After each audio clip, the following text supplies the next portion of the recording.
अपने धर्म और जाति की आजादी हासिल कर ली और क्रांतिकारियों को के हिस्से में फांसी आई। अगर आप तारीखें गवाह हैं इस बात के, भगत सिंह के धड़े को अंग्रेजों ने तितर बितर किया। शहीद आजम भगत सिंह को जब फांसी की सजा की घोषणा हुई तो उन्होंने जेल की डायरी में लिखा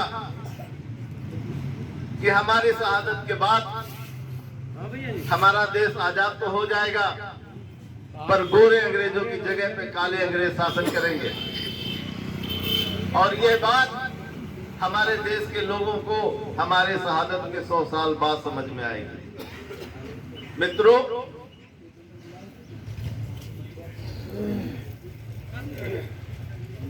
मार्च 31 मार्च 1923 में शहीद आजम भगत सिंह को फांसी हुई थी। हाँ, 31, सॉरी तारीखें याद नहीं रही। 23 मार्च 1931 को हम लोग आज 1922 में हैं। शतक उनकी फांसी का पूरा होने वाला है और उसका परिणाम है कि देश की जनता, देश के लोग जो नेताजी को, भगत सिंह को या क्रांतिकारियों को भुला चुके थे, आज उनको याद करते हैं। भगत सिंह ने चाहा था कि हमारे देश में अंग्रेजों के जाने के बाद एक ऐसी व्यवस्था स्थापित हो जिसमें मनुष्यों द्वारा मनुष्यों का शोषण ना हो सके। नेताजी सुभाष चंद्र बोस ने अपने वक्तव्य में कहा था कि अंग्रेजों के बाद हम एक ऐसी व्यवस्था चाहते हैं, तब तक नहीं चाहते, सॉरी, उन्होंने अपने वक्तव्य में कहा था कि हम अंग्रेजों के समांतर एक ऐसी व्यवस्था चाहते हैं जब तक कि हमारे देश का हर नागरिक पढ़ लिख करके आजादी का मतलब ना समझने लगे। नेताजी चाहते थे कि इस देश में जब तक हमारे देश का हर नागरिक शिक्षित प्रशिक्षित हो करके आजादी का मतलब ना समझने लगे, तब तक आजादी का कोई मतलब नहीं है। दोस्तों, आज हमारे देश का नागरिक देश और राष्ट्र के बीच का अंतर नहीं जानता। हमारे देश का नागरिक प्रजातंत्र, लोकतंत्र का अंतर नहीं जानता। तो ऐसी आजादी का क्या मतलब? ये हमारे नेताजी के देश के प्रति कुर्बानी करने वाले क्रांतिकारियों की आजादी की अधूरी आजादी है, उनके सपनों की अधूरी आजादी है। दोस्तों, इस बात को अच्छी तरह से समझना होगा कि हमारे साथ, हमारे देश के साथ, हमारे क्रांतिकारियों के साथ, नेताजी के साथ एक बहुत बड़ा धोखा हुआ। नेताजी ने ही महात्मा गांधी को, मोहनचंद करमचंद गांधी को महात्मा गांधी बनाया था। उन्होंने लखनऊ के कार्यक्रम में महात्मा का सम्मान दिया था। नेताजी पूरी तरह से महात्मा गांधी के साथ थे, उनके आंदोलनों में साथ थे, लेकिन नेताजी अंग्रेजों की बनाई गई कांग्रेस के हाथों की कठपुतली बन गए। तो नेताजी को कांग्रेस की नीति और नियति स्पष्ट समझ में आने लगी। उन्होंने फॉरवर्ड ब्लॉक की स्थापना की। जब कांग्रेस का विरोध शुरू किया तो नेताजी को 1942 में अंग्रेजों ने हिटलर के खिलाफ भारतीय सेना को हिटलर के खिलाफ लड़े जाने के लिए गांधी जी से आह्वान किया कि भारतीय सेना को तैयार करें। लेकिन भारतीय सेना हिटलर से लड़ने जाए, इसका विरोध, इसका पुरजोर विरोध हमारे राष्ट्र नायक नेताजी सुभाष चंद्र बोस ने किया। तत्कालीन अंग्रेजी सरकार ने नेताजी सुभाष चंद्र बोस को उन्हीं के घर में नजरबंद कैद कर दिया। नजरबंद नेताजी 40 दिन बाद अपने घर से निकले, मुस्लिम का वेश रखकर किसी तरह वो कंधार पहुंचे। वहां पे रास बिहारी बोस जी से मिले। सोवियत, रूस और जापान वगैरह घूमे। 10 देशों के उन्होंने पहले से स्थापित आजाद हिंद सरकार को 10 देशों की मान्यता दिलाई और 21 अक्टूबर 1943 को उन्होंने आजाद हिंद सेना का गठन किया।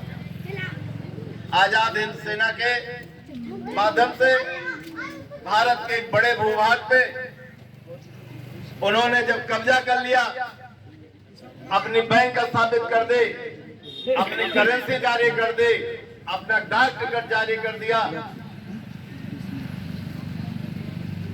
और सबसे बड़ी घटना यह हुई कि नेताजी सुभाष चंद्र बोस के आह्वान पे 18 फरवरी 1946 को भारत के अंग्रेजों की सेना में एक ही दिन सभी जगह बगावत हुई, सभी छावनियों में बगावत हुई। और उसमें सबसे बड़ी घटना यह हुई कि जो अंग्रेजों की इंडियन रॉयल नेवी थी, उसके सैनिकों ने, भारतीय सैनिकों ने समुद्री बेड़ों पे उनके जितने जहाज खड़े हुए थे सभी में एक ही रात को आग लगा दी। इस घटना से अंग्रेज बहुत भयभीत हुए। उनको लगा, तब तो हवाई जहाज चलते नहीं थे, अंग्रेजों को लगा कि हम भागेंगे कैसे। तो उन्होंने गांधी जी को तुरंत बुलाया। गांधी जी से कहा कि तुम जो नारा देते हो अंग्रेजों भारत छोड़ो, इसको तेज करो। गांधी जी ने नारा दिया अंग्रेजों भारत छोड़ो, और दूसरा नारा दिया कि अंग्रेजों, ये देश जापानियों के एजेंट को देने से बेहतर है हम हिंदुस्तानियों को दे दो। पूरे देश को ये मैसेज दिया, संदेशा दिया कि नेताजी सुभाष चंद्र बोस जापानियों के एजेंट हैं और नेताजी आ जाएंगे तो भारत पे जापान का कब्जा हो जाएगा। देश की जनता का ध्यान भंग किया। दूसरी तरफ जब हमारे देश के मिडिल क्लास के क्रांतिकारी आंदोलन कर रहे थे तो उनको चोर और डकैत बताया गया, भगत सिंह वगैरह। तो इस तरह साजिश हुई।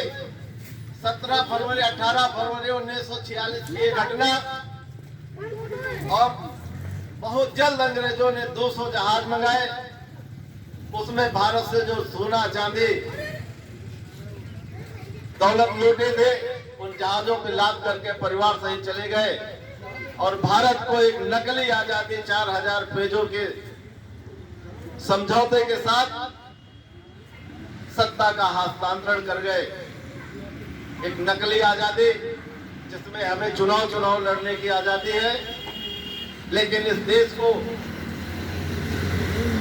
अपने फैसले लेने की, आर्थिक मामलों की आजादी नहीं है। अभी 26 जनवरी आएगा। हम प्रजातांत्रिक देश नहीं हैं, हम लोकतांत्रिक देश नहीं हैं, हम गणतांत्रिक देश हैं। आप लोगों को पता होगा कि धन, वेल्थ जिसको कहते हैं आप, धन और करेंसी में अंतर होता है। धन हमारा सोना चांदी है, करेंसी नोट होती है। नोट कभी भी रद्द की जाती है और धन कभी रद्द नहीं होता। रद्द होता, सोना चांदी का भाव गिरता है क्या? वो किसी भी रूप में हो। हमारे देश में दुनिया का सिर्फ भारत ही ऐसा देश था जहां सोने के सिक्के चलते थे। लोगों के घर में, गरीब से गरीब के घर में पाव, 2 पाव, आधा किलो सोना होता था। अंग्रेजों ने हमारे देश की दौलत को लूटा, संपत्ति को लूटा, और वो मुगल काल तक हम लोग मुगलों का विरोध किस लिए नहीं किए कि मुगल काल तक इस देश में सोने के सिक्के चलते थे। अंग्रेज जब आए तो सोने को समेटा और चांदी के सिक्के चलाया, फिर चांदी को समेटा और कागज की करेंसी चलाती। और इस करेंसी को, उस दौलत को लेकर के वो चले गए और उन्होंने अपने सभी गुलाम देशों का एक कॉमनवेल्थ बनाया। वेल्थ माने दौलत होती है।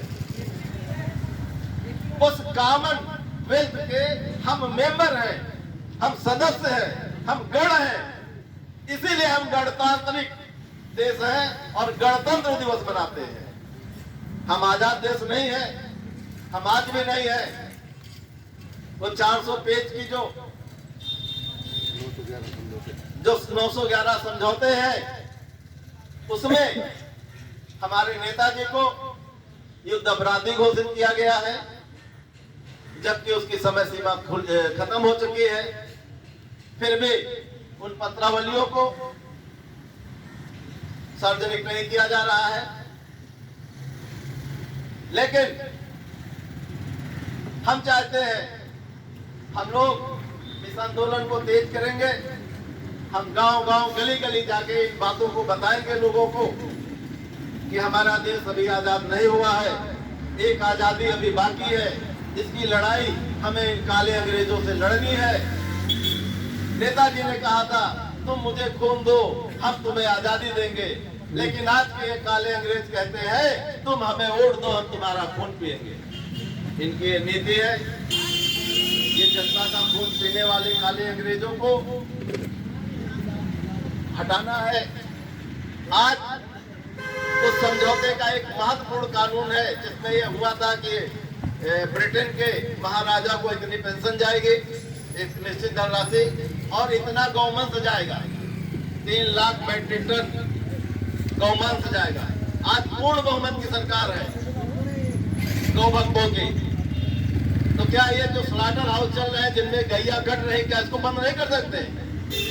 लेकिन नहीं करेंगे, क्योंकि उस अनुबंध से ये बंधे हुए लोग हैं। इसलिए व्यवस्था परिवर्तन के लिए, सामाजिक परिवर्तन के लिए नेताजी के विचार आज बहुत ज्यादा प्रासंगिक है। और इनके विचारों को, इनके पूजा करने से ज्यादा महत्वपूर्ण है कि इनके विचारों को हम लोगों के दिलों तक पहुंचाएं। इन्हीं बातों के साथ मैं अपने शब्दों को विराम देता हूँ। एक बार पुनः सभी का आभार व्यक्त करते हुए नेताजी के चरणों में श्रद्धा सुमन अर्पित करता हूँ। धन्यवाद। अभी आपने इंटरनेशनल सुभाष सेना के राष्ट्रीय प्रवक्ता श्री भानु प्रताप सिंह जी के विचारों को सुना। कितने अच्छे ढंग से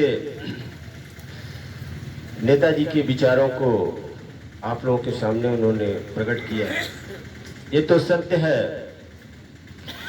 कि नेहरू जी ने जब प्रथम प्रधानमंत्री का पद ग्रहण करने वो संसद भवन में गए, तो ये ऑन रिकॉर्ड है, कोई भी इसको चेक कर सकता है। उन्होंने कहा कि इतने बड़े साम्राज्य को संभालने का भार या इतने बड़े साम्राज्य को मैं कैसे अकेले संभालूंगा, ये तो बगैर अंग्रेज की नीतियों को जैसे वो चलाते थे उन्हीं के अनुसार, उन्हीं के नक्शे कदमों पे चल के, जैसे उनका कार्यक्रम जैसे चलता था, उन्हीं के नक्शे कदमों पे चल करके मैं इस भारत वर्ष को आगे नई दिशा दूंगा। ये तो ऑन रिकॉर्ड है, कोई भी जाकर के संसद में चेक कर सकता है। ये नेहरू जी का खुद का वक्तव्य था कि अंग्रेजों की नीतियों पे ही मुझको चलना है, मेरी अपनी कोई नीति नहीं है। नीति थी नहीं तो कहोगे क्या। चलो आगे बढ़ते हैं। इसी संदर्भ में मैं इंटरनेशनल सुभाष सेना के राष्ट्रीय अध्यक्ष माननीय श्री राजेंद्र प्रसाद द्विवेदी जी से अनुग्रह करूंगा कि आप अपने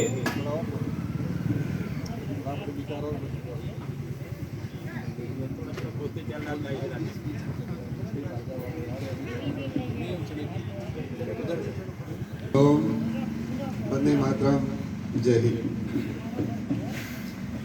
साथियों, आज मुझे इतनी खुशी हुई है, मैं क्या कहूँ। जैसे कभी कोई कन्या होती है ना, तो जो जन्म लेती है और जब बड़ी होती है। एक अजीब उदाहरण से लेके रहा हूँ मैं, अजीब ढंग का। तो जब बड़ी होती है अपने पिता के घर में तो सोचा करती है कौन सी शिप बड़ी होगी, मैं कहाँ जाऊंगा, मेरा कौन होगा, मेरा घर भगवान होगा। हेलो, वो जो मेरे लिए कुछ आगे करेगा। तो जिस प्रकार की खुशी वो कन्या अपने जीवन साथी को, पति को पाकर के मन में विश्वास करती है, एहसास करती है, और वो इतना खुशी उस समय होती है, ना उसे जमीन की खबर होती है, ना आसमान को खबर होती है, और ना परमात्मा की, ना माँ और ना बाप। उस समय सारी खुशियों को, सारी बातों को भूल जाती। सही है ना? ये गलत है? यही सही है ना? और मैं आज तीसरी या चौथी बार मैं उत्तराखंड में इस देवभूमि में आया हूँ हमारे अपने तमाम राष्ट्रीय मित्र मंडली के साथ, जिसमें हमारे राष्ट्रीय संचालक जी है, संरक्षक जी हमारे देवेंद्र आचार्य जी, हमारे भानु प्रताप सिंह जी, ये हमारे राष्ट्रीय प्रवक्ता हैं, राष्ट्रीय उपाध्यक्ष हमारे रामेश यादव जी, ये हमारे प्रदेश अध्यक्ष नेगी जी। और आपको मैं आप लोगों से एक इजाज़त चाहता था, और हमारे कमलेश जी हैं और हमारे राष्ट्रीय महासचिव जी हैं, वो इजाज़त दे चाहते हैं कि हमारे विवेश बाबा जी यहाँ चले जाते हैं। मेरी प्रबल इच्छा थी जहाँ पर एक चमकती हुई चिंगारी हो, या चमकता हुआ चिराग, जलता हुआ चिराग, उसको बुझने न दिया जाए। और उसके बुझने के लिए उसमें ताकत चाहिए, उसमें तेल चाहिए, उसकी सुरक्षा चाहिए। मैं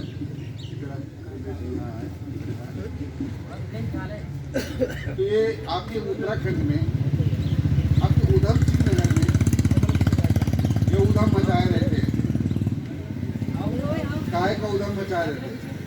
ये लोगों को योग सिखाते हैं, शिक्षा देते हैं, गरीबों के बच्चों को पढ़ाते हैं, उनको शिक्षा देते हैं, विद्यालय चलाते हैं।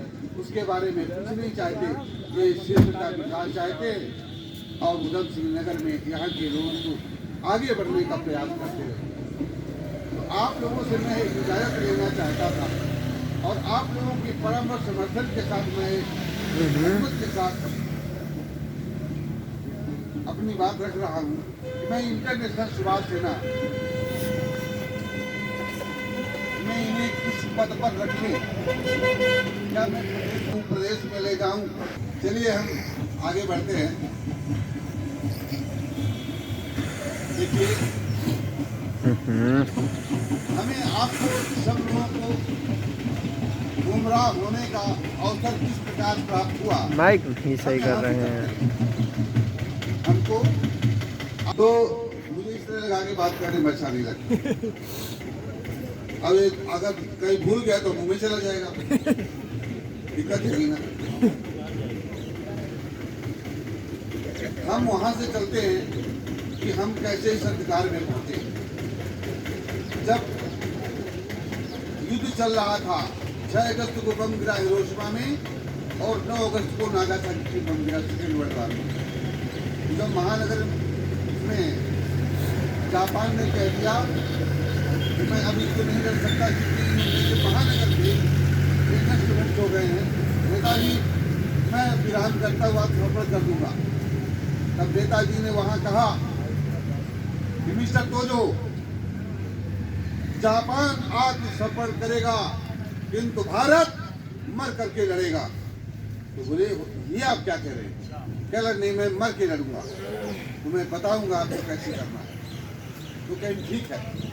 तो उधर से जब आत्मसमर्पण करने का समय आया तो 13 अगस्त 1945 को नेताजी विमान में बैठ करके साइगोन से मंचूरिया होते हुए और डेरेन नगर में शामरीन नाम की आपातकालीन बैरक में उतर गए, और वहां से एक रूसी बंदर को मार करके और उसकी अजली हड्डियों को लपेट करके उस बंडल में और अपने हाथ से लिखा है नेताजी सुभाष चंद्र बोस की अस्थियां हैं, और एक छोटा सा पर्चा, और वो भेज दिया। वो दोनों पर को देखा।